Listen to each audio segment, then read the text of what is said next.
pull up our special statement here, and in just a minute, we'll get going.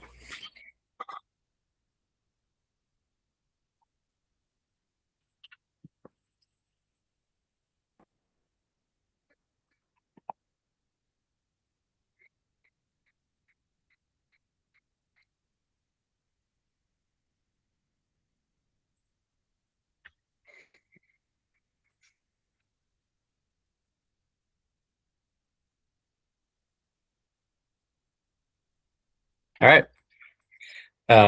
Good afternoon, everyone, and welcome to the March 4th, 2026 meeting of the Critical Area Commission. It is great, as always, to be with you all. As a virtual meeting, we'll begin with our statement. The Critical Area Commission is holding this meeting virtually using Google Meet and will be streamed live to the public. The public will be able to view the meeting from the Commission's website. Minutes of the meeting will also be provided on our website. Microphones will generally be muted. We ask that you hold questions or comments until the end of the presentation. If you have a question or comment, please note in the chat box you would like to speak or raise your hand. I will call your name in order to the best of my ability. Please announce yourself by name when speaking so that any attendees on the phone can identify you. And if you are joining the meeting by phone, *6 will unmute. The public was invited to submit written comments on any agenda item up to 24 hours prior to the meeting. Those comments, if received, will be read by the executive director at the appropriate time. Speaking of our illustrious executive director, Mr. Kelly, could we take a roll call? Sure thing. Thank you, Chair Fisher. So I have right now in attendance the following commissioners: Palma, Morgan, Cornwell, Gost, Grant, Richards, Patel, Bradford, Bland, Rodvian, Wilson, Bunker, Gert, Hoffer, Gillis, Hoffer, Burris, and Conway. Is there anybody else that hopped on since I did that announcement? Captain McCall, Diener. Oh, great. Good to see you, Commissioner McCall. Excellent. Right. Very good. That will move us to the approval of the January 21st, 2026 minutes, the last meeting of the, the previous meeting of the Critical Area Commission. Does anybody have any changes or additions to those minutes?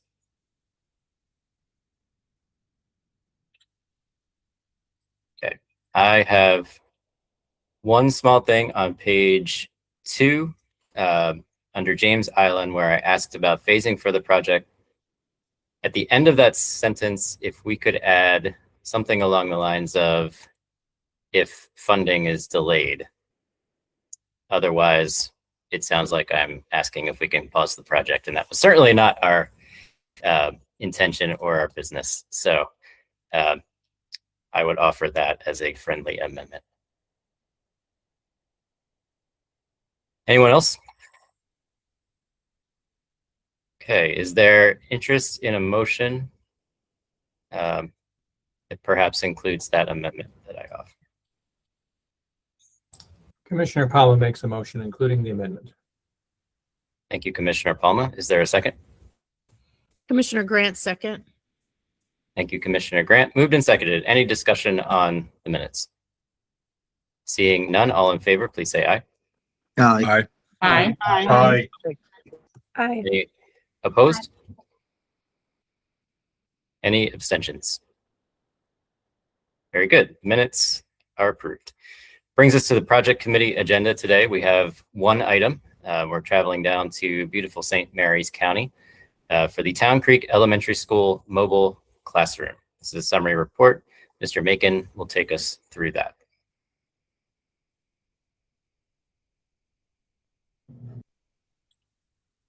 All right. So everyone should be able to see my screen at this point. Looking good. All right. So good afternoon, commissioners. My name is Michael Macon. I will be presenting a project from St. Mary's County Public Schools to install a new mobile classroom, which requires a vote for conditional approval. I am joined today by Stacy Clements with St. Mary's County and Todd Whitlock and Vivian Johnston with the St. Mary's County Public Schools. They will be available to answer any additional questions that the commission may have. So Town Creek Elementary School has 2 existing mobile classrooms that were installed back in the 60s and have long surpassed their useful lifespan.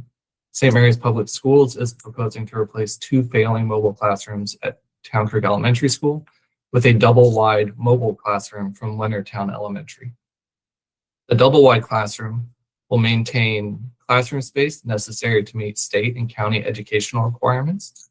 This project requires conditional approval from the commission because it will further exceed the allowable lot coverage limit on the property. The recommendation for this project is for approval. At the project committee discussion on February 25th, the committee discussed 2 key points.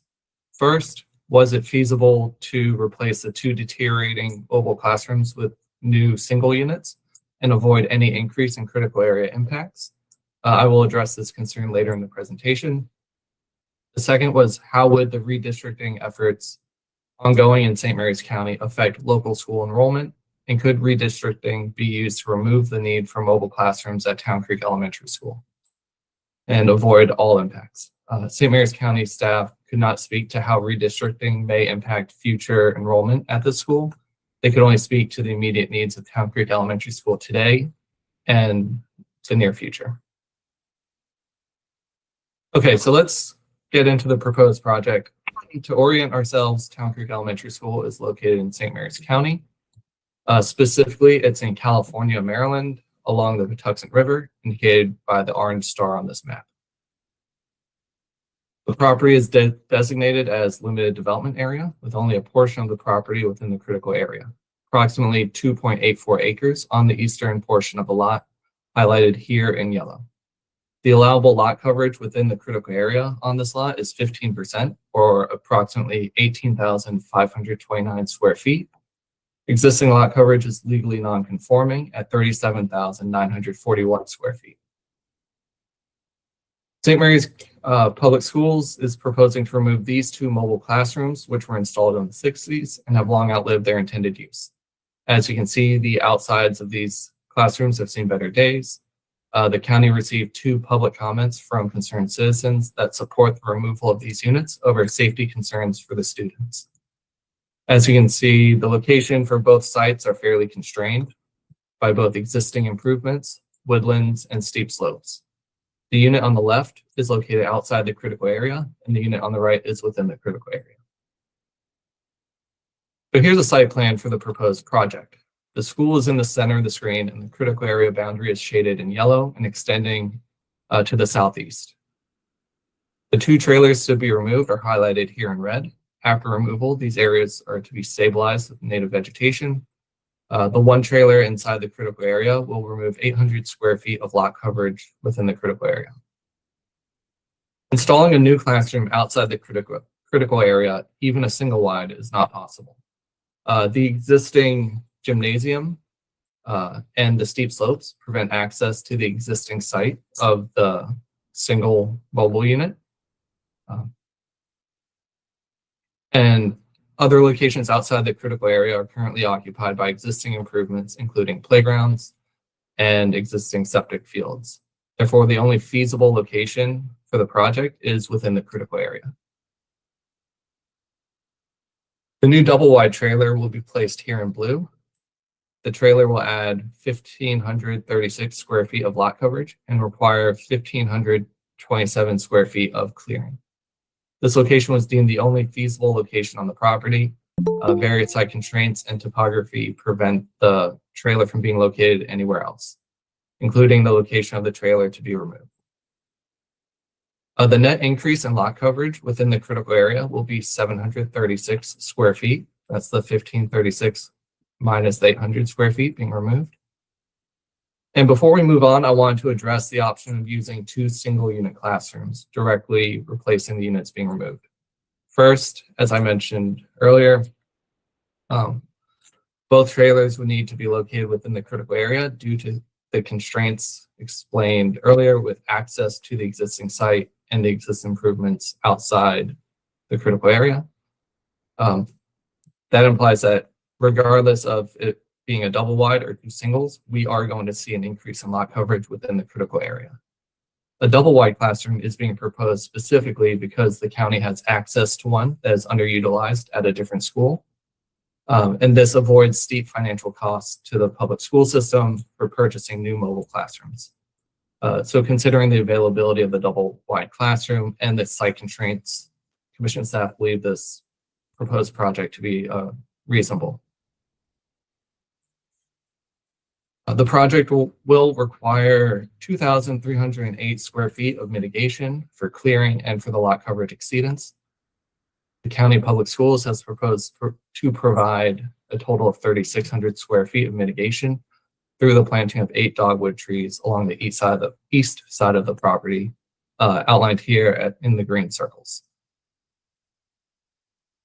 Since the project committee meeting, the county has provided an erosion and sediment control plan that was approved by St. Mary's Soil Conservation District. Pages 2 and 3 of the staff report summarize how the project meets the remaining state and local requirements and how the county has satisfied public notice requirements.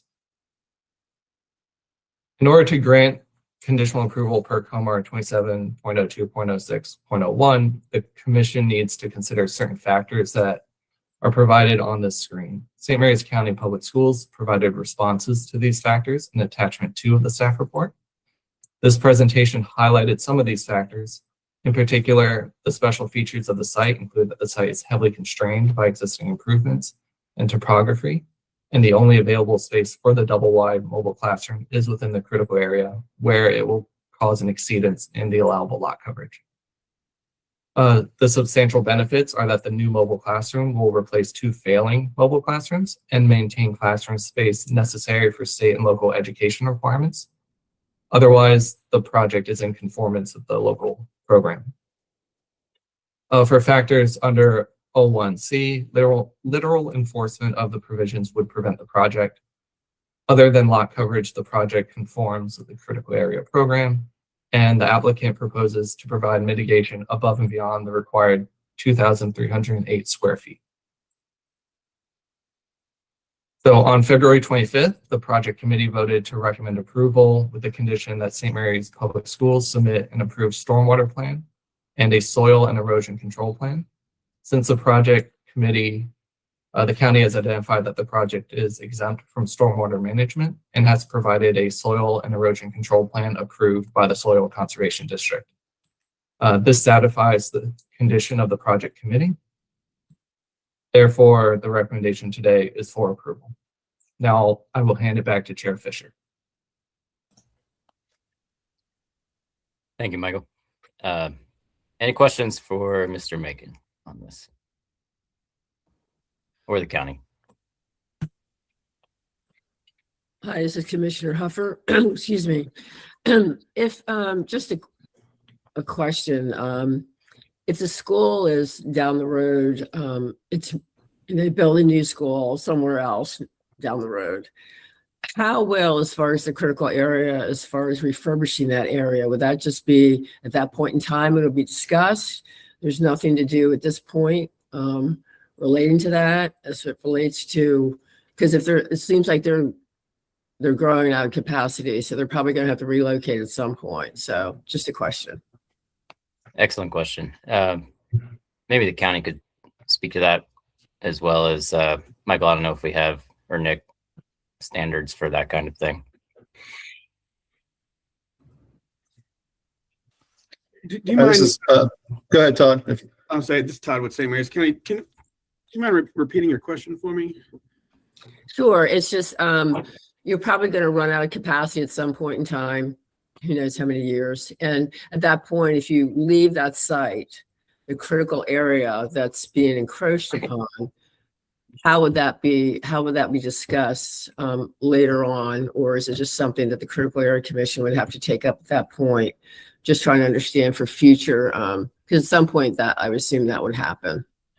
So what I can say is typically when we leave a school building, and we've only done it once since I've been here, that property gets reverted back to the county for their usage, how they see fit. And Mike Watson's also on the call with us. He's our chief operating officer, and he could probably talk a little bit more of this, but I can't see Town Creek being closed. At So any if- point. I'll add on to that. So if, let's say the school remains open, but perhaps capacity opens up or redistricting occurs and the trailer is no longer needed, what would happen at that point with the empty trailer? If we got to a point where the trailer was underutilized at Town Creek, I would think that much like we're doing here, moving it from Leonardtown Elementary to Town Creek Elementary, we would take the building from Town Creek and transport to where it needs to go. Okay. And at that point, would it provide an opportunity for the county to do any remediation or additional plantings at the site, or you would handle that at a later date? Probably handle that at a later date. But I think you could say the opportunity would be there. Other questions?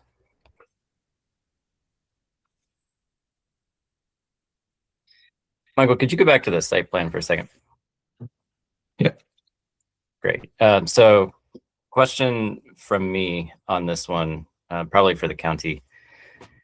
It looks like the area of the clearing and the area of the trailer are approximately the same.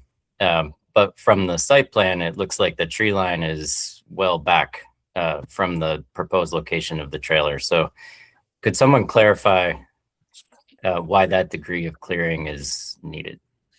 So in the area where this, where we're proposing this new building, there's about 8 trees there currently, and some, yeah, that's the picture right there. So the site plan is a little bit not as clear as it maybe could be. But I would say the tree line is improperly delineated on the site plan right now, Eric. Okay. So this is real conditions in the picture here. yes. Okay. So normally we would see the canopy line pretty much straight up to the existing building. Yes. Okay. Yeah. All right. Thank you. Yeah. There's it up for me. Anything else from commissioners on this before we turn to our committee chair?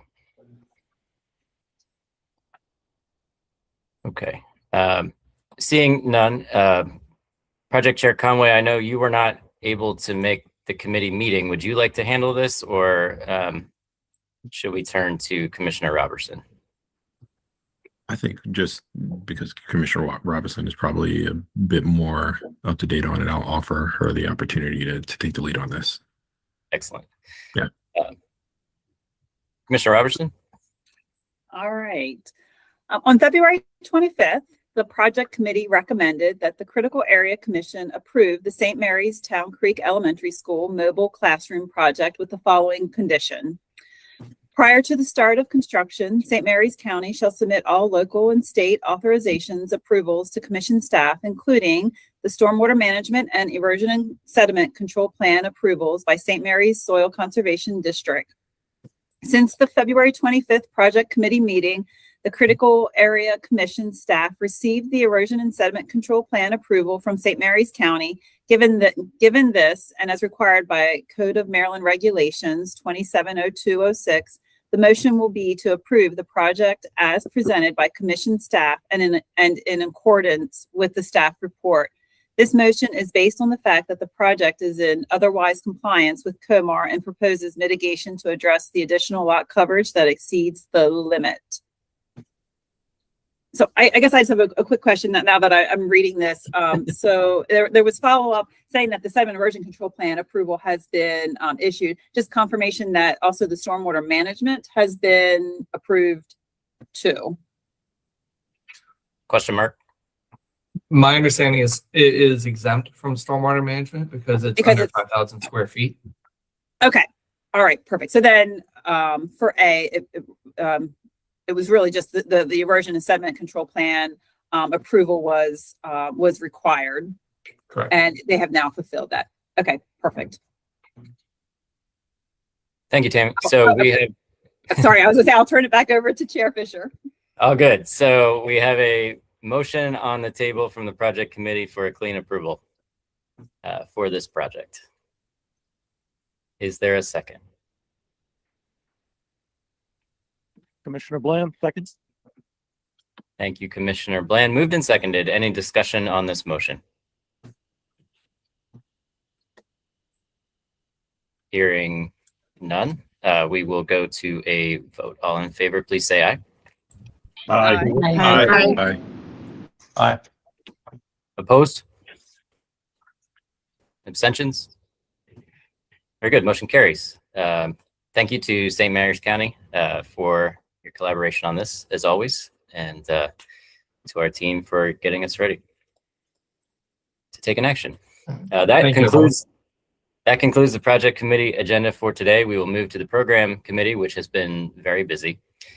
We have 4 items for today, all up for concurrence. 3 are in Worcester County, but we're going to begin in Queen Anne's with Ms. White and a text amendment for growth allocation and alternative provision. And it will be a summary report.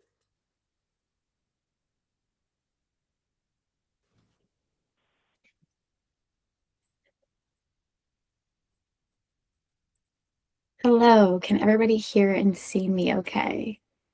Coming through loud and clear, Maggie. Perfect. All right, give me 1 second.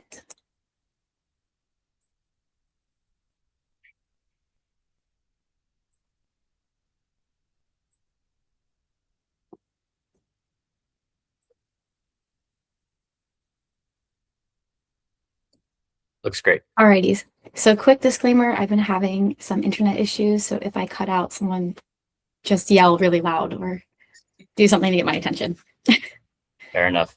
All right, so good afternoon, everybody. My name is Maggie White, and I am one of the natural resource planners here at the Critical Area Commission. And today I am on with representatives from Queen Anne's County to bring forth County Ordinance 2512.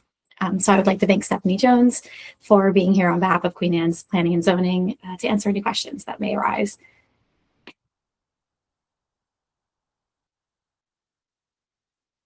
County Ordinance 2512 seeks to amend the county's growth allocation process to allow for alternative growth allocation standards in Queen Anne's County. For reference, Queen Anne's County is located on the eastern shore and is shown on red in this map. Approximately 41,790 acres of Queen Anne's County lands are within the Chesapeake Bay critical area. Alternative growth allocation standards for Queen Anne's County have been approved by the Commission in the past. I will give a quick recap of that a little later on. And just to summarize our natural resource article and the growth allocation standards outlined in COMAR, location standards are outlined in a way meant to ensure growth allocation standards do not create pockets of high intensity development and also minimize impacts to habitat protection areas. However, the statute and regulations also allow local jurisdictions to propose alternative standards for non-adjacent growth allocations if the alternative standard is consistent with the comprehensive plan and the Commission approves the alternative standard as part of the local program. The purpose for allowing these smaller IDAs is to provide a local jurisdiction with flexibility needed to accommodate certain commercial, industrial, or institutional uses, provided that it is consistent with the jurisdiction's adopted comprehensive plan. For a bit of context, things that have been approved in the past by the Commission, alternative adjacency standards for Queen Anne's County currently have alternative adjacency standards in their code that the Commission approved back in 2009. These alternative adjacency standards added a provision to allow for IDAs less than 20 acres if the growth allocation was meant for a project that met a public need for emergency or medical services. Additionally, in 2023, St. Mary's County brought forward alternative adjacency standards and provisions that allowed for IDAs less than 20 acres that were applicable to certain rural underlying zoning districts that met a specific need in those districts. And most recently, the Commission approved an alternative standard to allow for IDAs less than 20 acres in the town of Indian Head to accommodate high-density residential development. As this relates to what I am presenting here today, Queen Anne's County is seeking to amend the growth allocation process of their code to allow for non-adjacent growth allocations to be used for the expansion of nonprofit institutional uses existing as of June 29th, 1988, and that currently provides secondary education or is used as a youth camp. You'll recall that when this came forward For information only for the program committee, the county provided some background on the applicability of this ordinance. The county has confirmed that this language in this text amendment would be applicable to 4 properties throughout the county. I would like to point out that the alternative location standard proposed by Queen Anne's County today differs from the previous examples that I stated in that their application is limited to certain specific existing uses, such as secondary education and youth camps in the county. And as stated before, the proposed text amendment allows for non-adjacent growth allocations to be used for the expansion of nonprofit institutional uses. To quickly summarize the standards laid out in this text amendment, this ordinance specifies that expansion of these parcels are restricted to adjacent parcels under the same ownership. The expansions cannot use more than 150 acres of growth allocation throughout the county. The development area for such a non-adjacent growth allocation, which must include septic and stormwater management facilities, may be smaller than 20 acres and can be composed of 1 or more development envelopes with the approval of the Critical Area Commission. The potential, again, for this growth allocation to be used is applicable to 4 properties within the county. This growth allocation, or this text amendment, I'm sorry, came for information only at the October 24th, 2025 program committee meeting. During that meeting, the committee expressed concerns around this language being used as a potential anchor for future growth allocations on adjacent parcels, and they expressed concerns with the implications of this language being used if the property ownership were to change hands at some point in time. To address these concerns, the county added the conditions seen on this slide.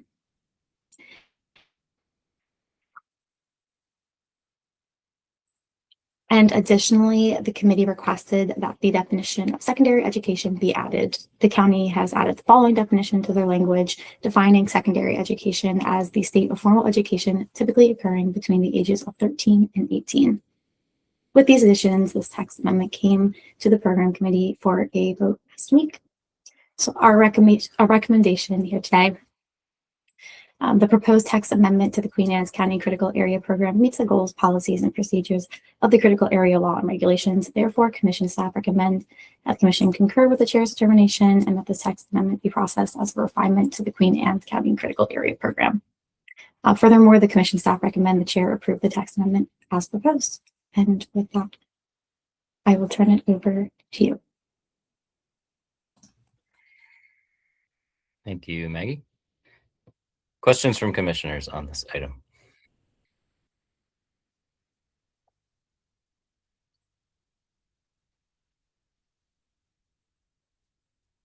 All right. Moving to Program Chair Bunker for the committee's report. Thank you. At the program committee meeting on February 25th, 2026, the program committee voted to concur with the chair's determination that this text amendment be processed as a refinement to the Queen Anne County Critical Areas Program, as the proposed changes are consistent with the Critical Area Law and Regulations. Further, the committee recommends the chair approve this text amendment as proposed.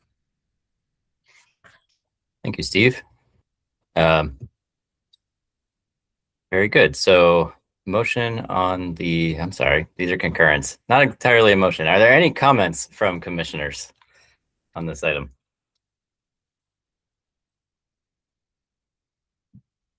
Okay. I would simply like to reflect that, we always have really thoughtful discussions in our committees. This was a prime example of that. Fairly extensive work on this through a couple of meetings. I just want to say how much I appreciate the contributions from commissioners. It doesn't always show in these full commission meetings, the kind of work that's gone into this stuff, but excellent work from your committee, Steve, on this one. And also from the county, Ms. Jones, really appreciate everything that you did to move this forward as well, and the commissioners of the county. With that, and hearing no comments, I will acknowledge the concurrence from the committee, and their recommendation will stand as my final action in this matter. That moves us across the bay, down the bay, to Worcester County, where we will hear the first of 3 mapping mistake requests. Ms. Hayden's got all 3. So She wins the gold star today. And we'll begin at 10702 Assateague Road in Berlin. Excellent. Thank you, Chair Fisher. You guys are gonna be sick of me after this. All righty. Hi, everybody. Katie Hayden, Natural Resources Planner with the Commission. As Chair Fisher mentioned, I will be presenting 3 mapping mistake map amendments proposed in Worcester County for a vote today. This is the first of those 3 mapping mistakes, and this one is along Assateague Road. And before I get started, I would like to welcome Brian Soper with Worcester County, who can help answer any questions at the end of today's presentation. Okay, so the property outlined in white here is currently within the resource conservation area, which is highlighted in green. And the county proposes to reclassify the property to limited development area, LDA, on the grounds of a mistake at the time the critical area was originally mapped. Based on evidence provided by the county on how the mapping mistake is consistent with Natural Resources article and COMAR, the program committee recommends the commission concur with the chair's determination to process this map amendment as a refinement and approve this map amendment as proposed. In accordance with COMAR, this request conforms to the mapping criteria for limited development areas, specifically the areas not dominated by agriculture, wetland, forest, barren land, surface water, or open space. Further, this request is based on uses in existence as of 2002, which is the date the county adopted its critical area program. Specifically, the building on this property, shown in these 2 pictures, was used as a restaurant and convenience store, which was allowed in accordance with the underlining zoning districts at the time, as of 2002. And this request also follows the county's mapping methodology for critical area classifications, and the request is also consistent with the purposes, policies, and goals of the critical area program. The amount of growth allocation available to Worcester County Atlantic Coastal Bays for any future critical area upzoning is 369 acres.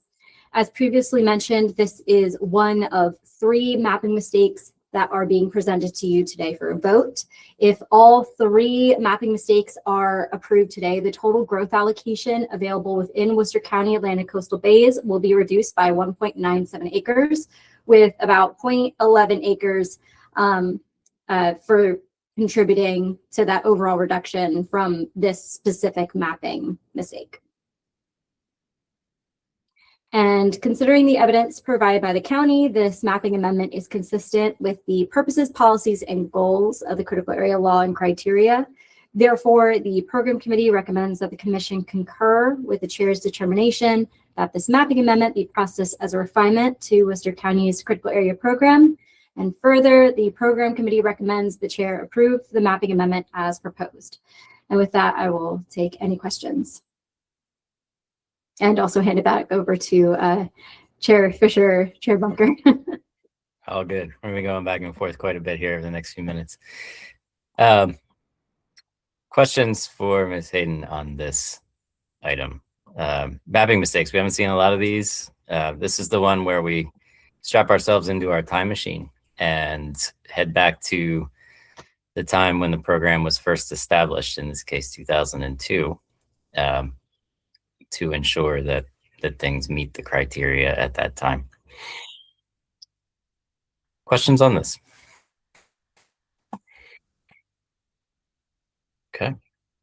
Seeing none, we'll turn briefly to Program Chair Bunker.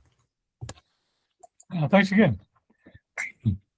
At the program committee meeting on February 25th, 2026, the program committee voted to concur with the chair's determination that this map amendment be processed as a refinement to the Worcester County Critical Areas Program, as the proposed map change is consistent with the critical area law and regulations. Further, the committee recommends the chair approve the map amendment as proposed. Thank you, Steve. Any comments from commissioners? All right. Hearing none, I will acknowledge the concurrence from the commission, and the recommendation of the committee will stand as my final action in this matter. which moves us to Center Drive and North Road. Ms. Hayden? Okay. Bear with me one moment.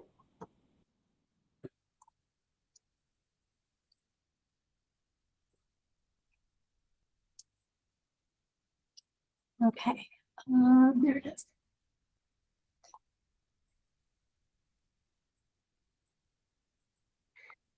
I think Katie needs a situation room to manage all of these projects. Apparently. Okay. I'm gonna try something different so you guys don't see. Hopefully this is a little bit better. So I had some notifications popping up. So hopefully you guys don't see notifications anymore. Okay. Looks good. Excellent. All righty. All right, great. So when I advance, it does look like you see it. Fantastic. Okie dokie. All right. Hi, everybody. Katie again. This is the second of 3 mapping mistakes being presented to you today for a vote. And this mapping mistake is proposed along Center Drive and North Road.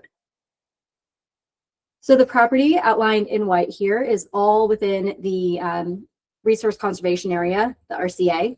And the county proposes to reclassify these 2 areas that have highlighted in red here to intensely developed area, or IDA, on the grounds of a mistake at the time the critical area was originally mapped. Based on evidence provided by the county on how the mapping mistake is consistent with natural resources article and COMAR, the program committee recommends the commission concur with the chair's determination to process this mapping amendment as a refinement and approve this mapping amendment as proposed. In accordance with COMAR, this request conforms with the mapping criteria for intensely developed areas. Specifically, this area is currently served by public sewer and water, and the housing density is greater than 3 dwelling units per acre. Further, this request is based on uses in existence at the time the county adopted its critical area program in 2002. Specifically, this area, again, the 2 areas outlined in red here, are part of an approved 1950 subdivision that subdivided the 6.6 acres here into 18 lots. Each lot is allocated an equivalent dwelling unit for water and sewer that the property owner has been paying for. And the county does recognize this as an approved subdivision that could be developed today. The request also follows the county's mapping methodology for critical area classifications, especially considering the lots are across the way on North Road, are similarly platted and are in the intensely developed area. And the request is also consistent with the purposes, policies, and goals of the critical area program. If all 3 mapping mistakes presented to you today are approved, the total growth allocation available for upzoning within Worcester County Atlantic Coastal Bay's critical area will be reduced by 1.97 acres, with this particular mapping mistake contributing to 0.33 acres to that reduction. And considering the evidence provided by the county, this mapping amendment is consistent with the purposes, policies, and goals of the critical area law and criteria. Therefore, the program committee recommends that the commission concur with the chair's determination that this mapping amendment be processed as a refinement to Worcester County's critical area program. And furthermore, the program committee recommends the chair approve the mapping amendment as proposed. And with that, I will take any questions and also put it back to Chair Fisher. Yep. Any questions on this one?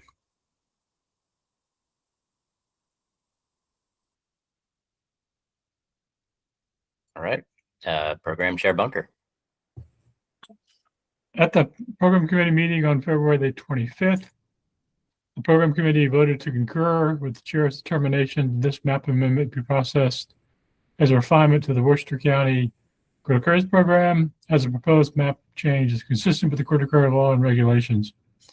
Further, the committee recommended that the chair approve the map amendment as proposed. Excellent. Comments from commissioners on this?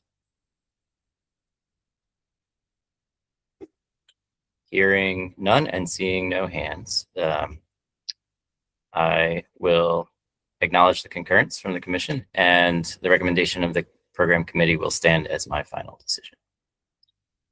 One more. 9537 Croppers Island Road in Newark. Excellent. Okay.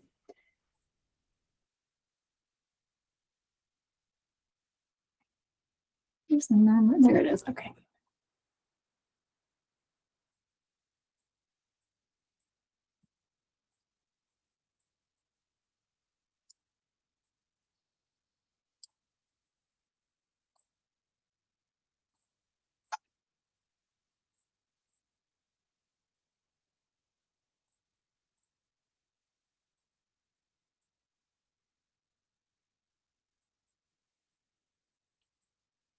Okay, great.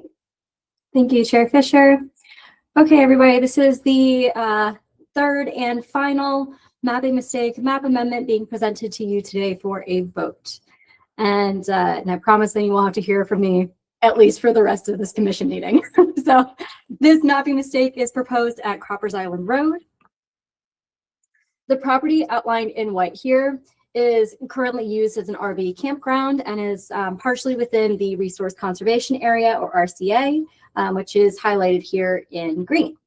And the county proposes to reclassify about 30 acres that are kind of outlined here in red to intensely developed area on the grounds of a mistake at the time the critical area was originally mapped. Before I continue, please note that other RV campgrounds in Worcester County are mapped IDA. This RV campground is Bali High Park. There's also Castaways RV Park. And Frontier Town is, again, another RV park that is mapped IDA in Worcester County. Based on evidence provided by the county on how the mapping mistake is consistent with Natural Resources Article and COMAR, the program committee recommends the commission concur with the chair's determination to process this map amendment as a refinement and approve this map amendment as proposed. In accordance with COMAR, this request conforms to the mapping criteria for IDAs as this property supports a commercial use, specifically an RV campground. Further, this request is based on uses, I'm emphasizing uses here, in existence at the time the county adopted its critical area program in 2002. So just a few months before the county adopted its critical area program, the county approved this property to be used as an RV campground. It wasn't, and like I said, that was a few months before the map was adopted. If it was developed, like we can see with all these other parks, it would have been mapped, it likely would have been mapped IDA at the time the critical area was mapped. But this was before development, but it was approved for a commercial use at the time the critical area was mapped. So that's important. This request also follows, again, the county's mapping methodology for critical area classifications, again, considering that other RV campgrounds are mapped IDA. The remapping is also consistent with the purposes, policies, and goals of the critical area program, since it's avoiding riparian area, Bassett Creek riparian areas. It's also avoiding any forest conservation easements outlined in purple on the site, and also avoiding any wetlands of special state concern that are on the site. Again, if all three mapping mistakes presented to you today are approved, the total growth allocation available for upzoning within the Worcester County Atlantic Coastal Bays critical area will be reduced by 1.97 acres, with this particular mapping amendment contributing to 1.53 of those acres. And considering the evidence provided by the county, this mapping amendment is consistent with the purposes, policies, and goals of the critical area law and criteria. Therefore, commission staff, therefore, the program committee recommends that commission staff recommend that the program committee concur with the chair's determination that this mapping amendment be processed as a refinement to Worcester County's critical area program. And further, the program committee recommends the chair approve the mapping amendment as proposed. Sorry, I guess I did not change. I did not change staff here. Should be program committee. Apologies.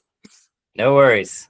I think Chair Bumper will get us all straightened out. But before we do that, any questions on this for staff or the county?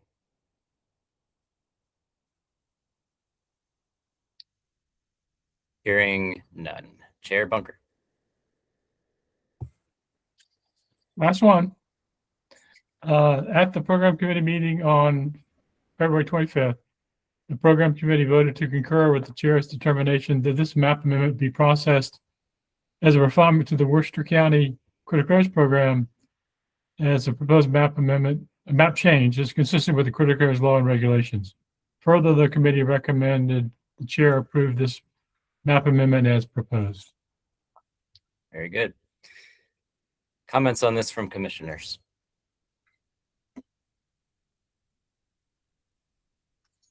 Once again, seeing none, I will acknowledge the concurrence from the commission, and the committee's recommendation will stand as my final decision on this matter. Would also like to thank the county for their enthusiastic participation in the critical area program this month. And I think we might let Katie go early today. Thank you all. That concludes the program committee agenda. Moves us to old business and any legal updates from our intrepid attorney, Emily Vanieri. Hi, good afternoon, everyone. I do have 2 cases to report on today. The first one is an update, and the second one is a new case. So the first case that's an update, it's one called Campbell. It's in the Circuit Court for Wicomico County. And this was a case that the Critical Area Commission filed in June of 2025. And we filed that case to challenge a decision by the Wicomico County Board of Appeals decision where they granted a variance for the construction of a driveway within the critical area buffer. So this was new lot coverage in the buffer. And the parties in that case were us, the county, and the property owner. And the way that these cases typically proceed is once the case is filed, the county transmits the record to the court, and then there's briefing and a hearing and a decision. Here, after the county transmitted the record to the court, the property owners actually decided to reconfigure their design. They redesigned their project so that they moved the driveway out of the critical area buffer. And because of that, they withdrew their initial variance application. And so what I am reporting on today is that we dismissed our case against the county and the property owners just this past month because the variance is no more, so there's nothing to challenge. So even though it's kind of, we didn't get a decision in this case, but it's still a win in my books as far as I'm concerned, because the property owners were able to redesign their project, and there aren't going to be those critical area buffer impacts moving forward. And then the second case you all received an email about, but I'm just going to also officially report on it here. The second case is a new case. It's called In the Matter of Jody Sachs, and it's in Circuit Court for Dorchester County. And there, on February 20th, the Critical Area Commission joined the case that was in progress, basically. So the property owner is the one who is challenging the decision by the Dorchester County Board of Zoning Appeals, where that board actually denied him a variance to construct an accessory structure in a critical area buffer. It's a screened-in porch, and was denied a variance to construct that screened-in porch. And Mr. Sachs is challenging that decision, that denial, by the Dorchester County Board of Zoning Appeals. So the commission in this case is participating in the case in order to support the county, because we believe that the board correctly determined that the variance request doesn't meet the critical area variance standards. So again, the next step in this case is the county transmits the record to the court, and then briefing and a hearing, and then a decision. So I will keep you up to date on how that goes. And that is all I have today. Back to you, Chair Fisher. Thank you, Emily. Any questions from commissioners on the cases that Emily reviewed? All right. So while we're on the subject of variances, now is probably as good a time as any to provide you all an update on our legislative activity in this 2026 General Assembly session. For those of you who were able to attend our January meeting, you will recall that the commission requested two bills this year. One is Senate Bill 178 and House Bill 258. So those are the cross file there. This is what we're viewing as primarily a cleanup bill. It makes some clarifications to various provisions in our law, just so that everybody's clear how things are processed. It does not do much substantively to change any expectations or requirements in the critical area, but it is meant to ensure that everyone knows what the rules are and how those rules are implemented. We've had hearings in both chambers on that bill, and just yesterday, we received a unanimous favorable vote from the Natural Resources Subcommittee in the Environment and Transportation Committee in the House. So this bill is officially on the move. It is slightly amended. There was one provision in the legislation where we were interested in clarifying what we mean by adjacency. You all will recall earlier in this meeting, we approved an alternative to adjacency for a growth allocation. And that word adjacency can mean different things to different people. So the original version of the bill replaced adjacency with the terms contiguous and adjoining. Maryland Association of Counties found that equally vexing. So we retreated from changing the term adjacent and instead are now defining the term adjacent with an amendment that the counties have signed off on. So we've resolved any issues there. And as I said, the bill is moving. The other piece of legislation that we have in has also been heard. It does not have a Senate cross-file, so it's simply House Bill 247.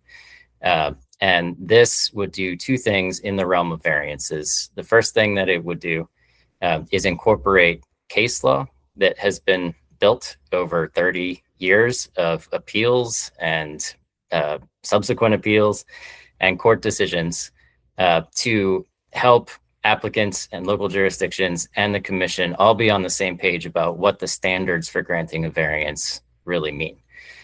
There's a lot of good interpretation out there that we struggle to see incorporated into local decision making at times, which makes sense. It's not in the law.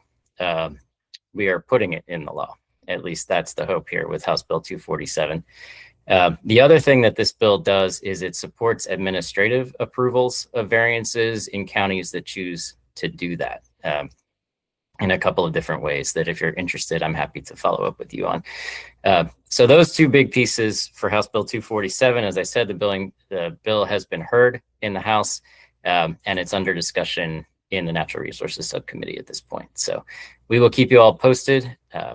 We're more than halfway there. Crossovers in a couple of weeks. So we're getting down to crunch time in the State House.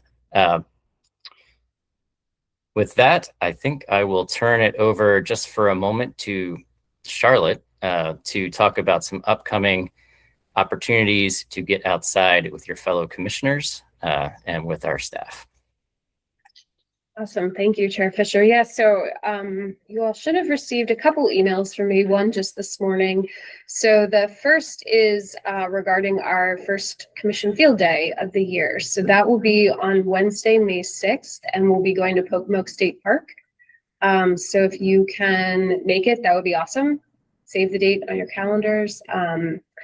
There will be a kayaking opportunity. So for those who maybe didn't get to attend the Merkle Field Day last year, I hope you can join us for this one. And then we also will be having our commission retreat on Wednesday, June 10th. That will be held at the Horn Point Laboratory in Cambridge, Maryland. And I believe in the afternoon, we're gonna do some learning in the morning and hopefully a tour of the oyster hatchery at Horn Point will be part of that. And then in the afternoon, we're going to go to the Harriet Tubman Underground Railroad National Park, which is just a little bit south of Cambridge near Blackwater. So we'll have an arranged group tour there also. So that is Wednesday, June 10th. So mark your calendars for that too. It should be a fun spring, summer for us. Commissioner Wilson. Just a reminder to bring binoculars for both of those trips.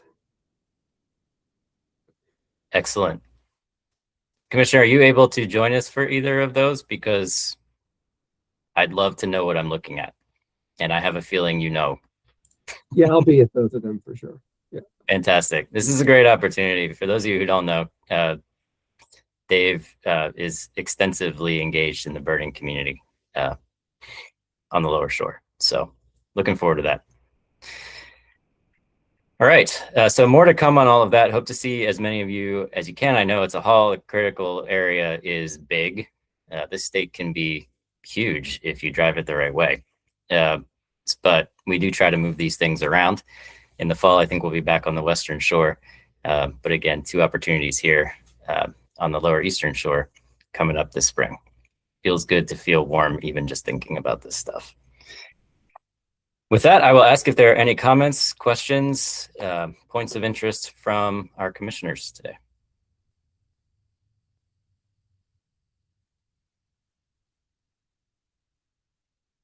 All right, seeing none, I will ask the same of our staff. No questions, no comments. Very good.